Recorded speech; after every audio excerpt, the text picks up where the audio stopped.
Itong motor na to ay si Au Au. Ito yung unang motor ko dito sa Taiwan. Yamaha Cygnus ito, 125 version 1, carb type. Nabili ko to dati sa halagang 10K. Pero sira, tinulak-tulak pa namin 3 years ago. Tapos ngayon nasira siya ulit. Wala na tong alta presyon. Kaya nag-decide ako na overhaul na to. Sa pag-troubleshoot pala nito guys, tanggalin yung spark plug, tapos itakip mo yung kamay mo dun sa may butas ng spark plug, tapos i-start mo siya. Pag yung butas dun ay kayang takpan ng iyong daliri, it means loss compression na talaga yan. Hiniram ng tropa ko itong motor, tapos nasira siya. Pinatingin niya ito sa mga shop, tapos hiningan siya ng 1.5 kasi papalitan daw ng spark plug. Sabi ko, ako nang mag-ayos. Huwag mo ipagalaw sa iba. Ako na bahala dyan. Nakatira ako sa Pintong, tapos yung motor nasa Nancy. Mga 28 kilometers siya, tapos almost 1 hour yung biyahe. Buti na lang sumama sa akin ito si Mon. Sabi ko, bro, tulak natin yung motor sa park. Kasi mahirap mag-ayos dun sa harapan ng bahay. Walang space. Tinulak ko siya sa paa. Kaso hindi kami umaalis. Sobrang bigat kasi. Pero bawal to ha, huwag yung gayahin tong ginagawa ko. Nakaw-nakaw lang to pag walang pulis. Walang kaso pag walang reklamo.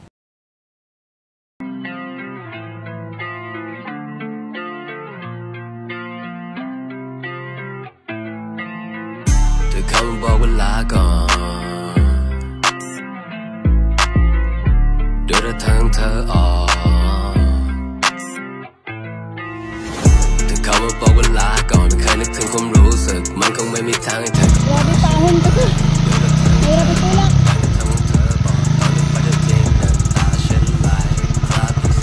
Pahamak talaga tong Google Maps. Sa dami-daming palusong, dito pa kami sa Paahon tinuro. Bago mabali yung paa ko, nakarating na kami dito sa park. Dito ko siya napili na iiwan. Nag-stop over kasi ako dito dati nung nag-rides ako. Kaya alam ko tong park na to. Balikan ko na lang to sa sunod na linggo. Ilak natin. Diyan lang sa gilid yan, ganyan. Parang dilata.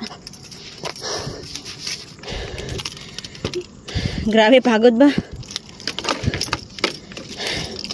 Tara. Yang sasakyan na yan, medyo matagal na yan dyan. Diyan ko tinabi si Au Au para pag magbagyo, dalawa silang liparin. Ang ending, pagka next week, binagyo talaga kami kaya hindi ako nakapunta dun sa motor. Itong shop ko dito sa tinutuluyan ko ay natuklap yung bubong. Tapos another na linggo pa, nagpunta naman ako ng ride for a cause kaya hindi na naman ako nakapunta sa motor. Tapos pagka third week ng linggo, pagising ko pinakiramdaman ko yung panahon. Buti na lang parang hindi uulan kaya pupuntahan ko na si Au Au. Hi guys, nakita niyo yung ilog. Ilog yan dito sa Kaohsiung. Nagpagasolina na ako no kasi medyo malayo yung ating paglalakbay. Pag nagpagasolina ka, hindi ka magsasabi dito na unleaded, pula, green. Sabihin mo dito sa Taiwan na 92, 95 or 98 sa octane rating ata yung mga pinagbabasihan nila. Tulad nito sa akin, chuo. Ibig sabihin 95. Tapos 30 na full tank na. Kahit tag 28 lang man ang litro dito. Hindi yan mura ha kasi pag i-convert mo sa peso, parang pare-parehas lang din ang presyo dyan. Nakarating na nga ako dito sa park guys. Nag-jogging muna ako no para warm up. Nakalimutan ko talaga yung susi. Nakalak pala yung motor, hindi ko matulak. So, ito yung close-up look ng aking motor na Cygnus 125. Taiwan release lang yan ha, pero yung head niyan, kasya yan sa Mio. Kinuha ko na to aking mga tools kasi nga excited na ako. Ewan ko kung kaya ko to kasi mabigat to na motor eh. Tinanggal ko na tong upuan at mga sakit na mga wirings dyan. So, carb type pa to siya no kasi version 1 man to na Cygnus. Yung bolt ng shock kunin. Tapos yung cable ng brake talaga kasi minsan yan talaga nakakaligtaan. Wala talaga akong patungan, wala rin tong center stand kaya hiniga ko tong motor. Patulugin muna bago operahan. Akin man ito na motor kahit ihagis-hagis ko to, walang magagalit. Nagkabalintong-balintong na tong kapalaran ko dito oy. Nahihirapan talaga ako. Bago ko matanggal itong makina, bago ako maubusan ng hininga, nahiwalay ko na talaga to siya. Ay, Diyos ko, hindi ko na alam kung tama pa ba tong ginagawa ko. Ako na natin tanggalin itong cover ng iwan kung ano. Pero bago mo tanggalin mo muna yung tensioner. Tinanggal ko na tong head. Tingnan niyo yung carbon, napakaitim na at napakadami. Kumuha ako ng gasolina dito kay Chicken. Kasi mag-leak test ako ng head. Pag-test ng mga exhaust valve, buhusan mo dito sa pinagkunan ng muffler. So makikita natin na malakas yung singaw ng valve. So mali yung hatol ng shop ng pinagdalhan ng motor na to. Kasi kahit spark plug pa ng helicopter ilagay dito, hindi talaga to aandar. Kailangan siyang palitan din ng block. Yung dala ko dito ngayon head lang. Lalo akong napagod kasi hindi ko pala matapos tong motor na to ngayon kasi yung dala ko dito head lang. Kaya tinakpan ko muna na lang to, balikan ko na lang to sunod na mga taon. Maghahanap muna ako ng block. Sobrang gasgas talaga ng block hindi na kaya. Dumaan pala ako dito kay my mother kasi nandito si Barbie. Sabay na lang kaming uuwi ng Pintong. Ito si my mother, katrabaho namin to dati doon sa company namin ni Barbie. Kaso nalipat na siya dito. Ito tawa kami ng tawa kasi lahat ng laman ng ref niya pinadala lang sa amin yung mga ulam niya. Ganito talaga to siya no. Kaya my mother yung tawag ko dito kasi para siyang nanay ko na. Sige, yan ito, laman, mga pagkain. Ito, bit-bit, mga tools. Meron pang makina. So, hi mga sir. So, ito na black ay bigay to ni Boss Gerald, no? Ito yun. Gamit na to. Umusok daw to, kaya tinanggal. Ganito yung gagawin ko. Try ko siyang lihain para mawala yung gas-gas. Tapos sukatin natin yung piston ring and gap kung pwede pa ba siya. Hindi ba mag-low by. Pero magiging loaded na siya. 59 to eh. Ang stock ng 125 ay 52.3 or 52.4. So, ito 59.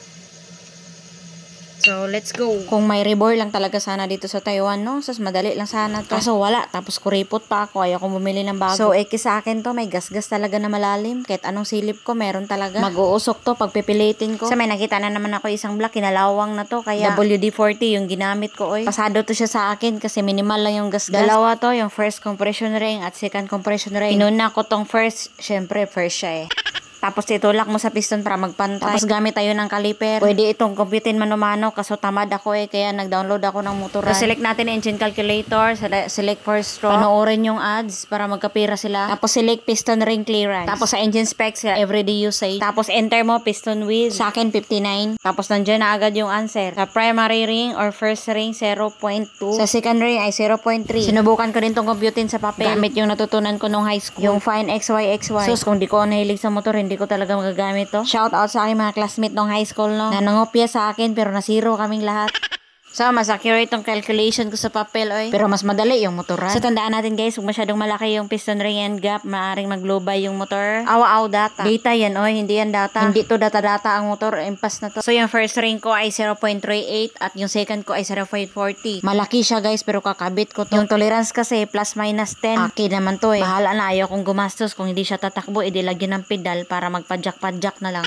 Kahit yung liha, tinipid ko na. Gamit na yan, inisprayan ko ng WD-40. I-reface ko ng kaunti itong black para malinis din siya. At ma-sure ko na lapat yung head gasket ko para iwas singaw. Yung iba kini-question ako nito pero bahala kayo dyan. Kinabukasan, pumunta na agad ako dito sa motor. 3 weeks din ulit bago ko to nabalikan pero intact pa rin yung cover ko. Walang ninakaw kahit isang tornilyo. Inlasar ko na kaagad tong makina. Pinahiran ko ng grasa itong head kasi magsusukat ako ng compression ratio para may reference lang ako. Ito ding black, pinahiran ko ng grasa. Need natin malaman kasi baka kasi masyadong mataas. Pang daily use kasi tong motor. Wala ako dala kahit tubig. Buti na lang nakabili akong Naicha. Itong Naicha ay parang milk tea kung sa Pilipinas. Favorite ko to. Pero pag masobrahan ako sa inom nito, hindi ka talaga makakatulog, oy. Hinigop ko muna, nagtira lang akong konti para sa Burette. Tapos hinigop ko ulit yung tira. Masarap kasi, may mga sago pa yan. Sabihin ng iba, hindi yan pwede. Walang magbuot. Akin to, kahit ihi pa ilagay ko dito, no? Liquid pa rin yun. Ayan na, puno na yung sa head. Inisip ko, higupin ko ulit yung nilagay ko dyan. So, 11 yung sa head, tapos itong sa block. Basta, 15 lahat. Pero hindi yan accurate. Hindi ko kasi sinalpak yung piston at block doon mismo para makita ko sana kung saan yung taas ng piston. Basta, walang magbuot. Akin to. 15 lahat. Ipagpalagay natin 16. Kasama na yung mga gasket. Dito na naman tayo sa motor run. So, piliin lang natin static compression ratio. Kaso, kailangan mong mag-fill up sa engine displacement. Yung engine displacement, kung ilang cc yung motor mo. Kaya cancel at i-select natin tong engine displacement. So, piston diameter 59. Engine stroke ay 57.9 stock ng Signos. So, ang pagsisisi ko sa motor na to ay 158cc. So, balik tayo dito sa static compression ratio. Engine displacement when top dead center, yung nakuha natin sa Burette kanina. So, 15 man yun. Tapos, yung sa spark plug, 0.8 kasi long thread man to. Tapos, yung 158 na pagsisisi ng motor, 12.1. So, mataas to kasi air-cooled lang tong motor. Wala akong pake. Akin to. Tuloy tayo. Tinusok ko tong butas galing doon sa pump na daanan ng langis papunta doon sa may head para sure na walang bara. Tapos inarrange ko na tong mga piston ring, no? So ganito ako mag-arrange ng piston ring. Iwan ko lang sa iba. Basta yung sa akin ay ganyan. Kinabit ko na tong piston. Itong piston lock talaga, huwag kalimutan. At ikabit yung block. Karatihin ng kaunti para papasok yung lock doon. Dinalawa ko pala yung base gasket nito para naman medyo bababa yung ating compression ratio. Yung timing gauge sa ilalim, huwag kalimutan talagang ilagay, no? Ikabit na natin tong head. Yung paghigpit ng stud nut dapat pa-X siya. So ginamitan ko siya ng torque wrench na iba-iba yung reading kasi local.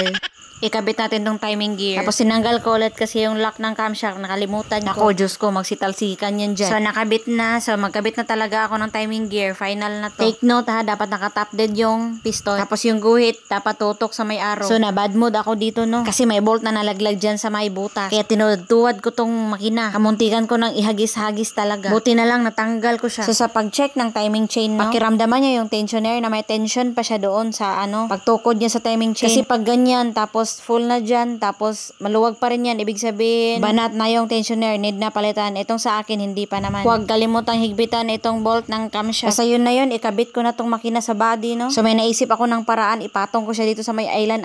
Tapos sinila ko na tong makina. Tapos medyo effective yung plano ko kasi mabilis ko siyang naikabit. Pero medyo mahirap din, mabigat. Kaya medyo naubos yung lakas ko. Sobrang galit ko. Pinukpok yung ihi ng sobrang lakas. Tapos ayun, napasok siya agad. Tapos ayun na, okay na. So, ayun na, medyo natuwa na ako dito. Ikakabit ko na lang yung carb. Sa pagkabit ko ng carb at mga sakit-sakit doon, excited na ako kasi mag-testing na. Ito, nahirapan ako dito sa kalisod. Paano pindutin yung brake sa kaliwa para mag-start. Kasi yung isang kamay ko nag-choke man ng carb. So, since medyo loaded na siya, hindi na kaya ng stock na starter. Buti na lang binigyan ako ni Kuya Darwin ng pinaglumaan niya na starter. Tinesting ko ito kung pwede pa ba. So, sa pagtesting, yung isang terminal dyan ikabit, tapos kuha ka ng screwdriver, tapos yung body ng starter ay negative yan. Tapos pag dinikit mo yan, dyan mo malalaman kung gagana yung starter. So, mandar, no? So, sa pagtesting ng starter, itong terminal dito itapat sa positive, tapos kuha ka ng ganito, tapos negative, tapos agoy, may sira pala to eh. So hindi na ako magpatumpik-tumpik pa, pinalitan ko na ng starter. Kahit sinisinok tong starter na bigay ni Kuya Darwin, pero malakas to.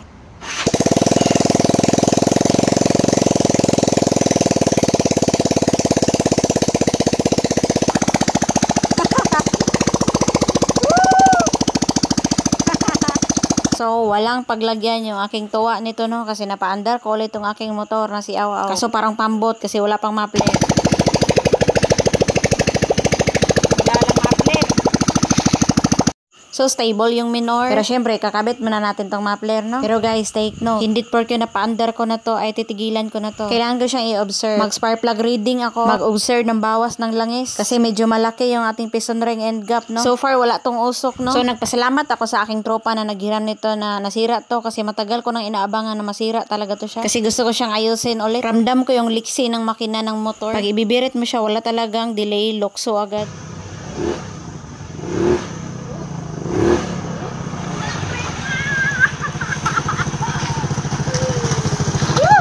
Wala siyang brake. Nakakatuwa.